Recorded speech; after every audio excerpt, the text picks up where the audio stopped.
എല്ലാവർക്കും അടുക്കളക്കൂട്ടിലേക്ക് സ്വാഗതം. ഇന്ന് നമുക്ക് സിമ്പിളായിട്ട് എങ്ങനെ ഒരു ബ്രേക്ക്ഫാസ്റ്റ് ഒരു 5 മിനിറ്റ് കൊണ്ടൊക്കെ എങ്ങനെ ബ്രേക്ക്ഫാസ്റ്റ് ഉണ്ടാക്കാൻ നോക്കാം.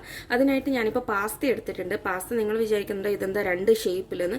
2 ടൈപ്പ് ഓഫ് പാസ്തയാണ്. ഒന്ന് ഇത്തിരി വലുതാണ്, അതുപോലെ തന്നെ അതേ ഷേപ്പിൽ തന്നെ ഒരു ചെറിയ ടൈപ്പും. അപ്പം ഞാനിപ്പോൾ ആക്കാൻ വേണ്ടി എടുത്തപ്പോൾ ഇത് കുറച്ചേ ഉണ്ടായിരുന്നുള്ളൂ, അപ്പോൾ രണ്ടും കൂടി മിക്സ് ആക്കിയതാണ്. അപ്പോൾ ഇത് എങ്ങനെയാണ് നമുക്ക് ഉണ്ടാക്കുന്നതെന്ന് നോക്കാം. ഇത് നമുക്ക് ആദ്യം പുഴുങ്ങണം. അപ്പം വെള്ളം ചൂടാക്കിയിട്ട് വെള്ളത്തിലേക്ക് നമുക്കിത് ഇട്ട് കൊടുക്കാം. എന്നിട്ട് നമ്മളിത് ആദ്യം ഇങ്ങനെ വേവിച്ചെടുക്കുകയാണ് ചെയ്യുന്നത്. അപ്പം ഈ വെള്ളത്തിലിട്ട് കഴുകി കഴിഞ്ഞാൽ അല്ലെങ്കിൽ വെള്ളത്തിലിട്ട് കഴിഞ്ഞാൽ നമ്മളിങ്ങനെ ഒന്ന് ഇളക്കി കൊടുക്കണം, അല്ലെങ്കിൽ ഇത് കട്ട പിടിച്ചിരിക്കും. അപ്പം ഒരു 2 മിനിറ്റ് വെള്ളം തിളച്ച് ഒന്ന് വേവിക്കാൻ വേണ്ടി വെക്കാം. അപ്പോൾ പാസ്ത ഇപ്പോൾ വെന്തിട്ടുണ്ട്. ഇനി നമുക്ക് ഇതിൻ്റെ തീ ഓഫാക്കി കൊടുത്തിട്ട് ഇത് ഒന്ന് സ്ട്രെയിൻ ചെയ്തെടുക്കാം. ഇതിൻ്റെ വെള്ളം ഒന്ന് ഊറ്റിക്കളയണം. അപ്പോൾ അതിനായിട്ട് ഒരു സ്ട്രെയിനർ എടുക്കുക. എന്നിട്ട് ചൂടോടെ തന്നെ നമുക്കിതിൻ്റെ വെള്ളം ഒന്ന് ഊറ്റിക്കളയാം.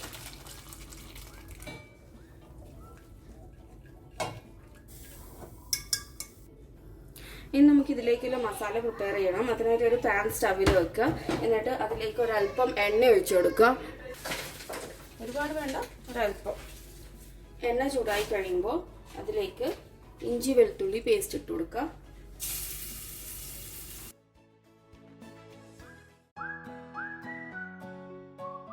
ഇതിലേക്കിപ്പോൾ ഒരു സവാള എടുത്തിട്ടുണ്ട്, അതിട്ട് കൊടുക്കുക.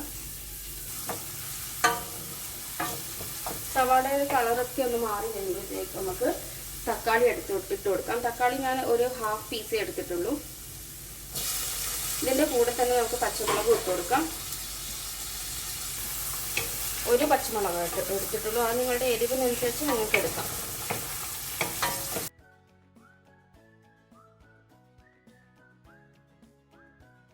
ആവശ്യത്തിനുള്ള ഉപ്പ് ചേർത്ത് കൊടുക്കാം.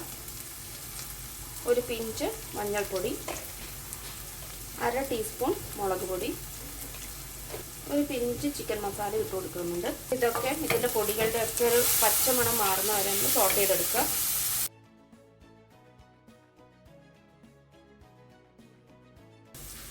ഇതൊക്കെ ഒന്ന് വാടിയതിന് ശേഷം, ഒന്ന് സോട്ട് ചെയ്തതിന് ശേഷം ഞാൻ ഇതിലേക്ക് ടൊമാറ്റോ പാസ്താൻ്റെ ഒരു പേസ്റ്റ് ഇട്ട് കൊടുക്കുന്നുണ്ട്.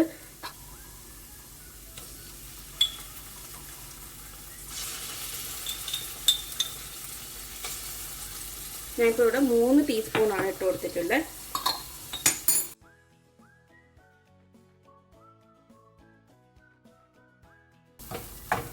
എല്ലാം നന്നായി മിക്സ് ആയതിനു ശേഷം നമ്മൾ വേവിച്ച് വെച്ച പാസ്ത ഇതിലേക്ക് ആഡ് ചെയ്ത് കൊടുക്കാം.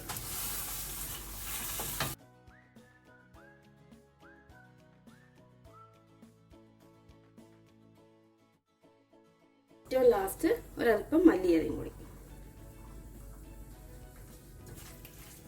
പാസ്ത ഇവിടെ റെഡി ആയിട്ടുണ്ട്. നിങ്ങൾക്ക് ചൂടോടെ തന്നെ സെർവ് ചെയ്യാം.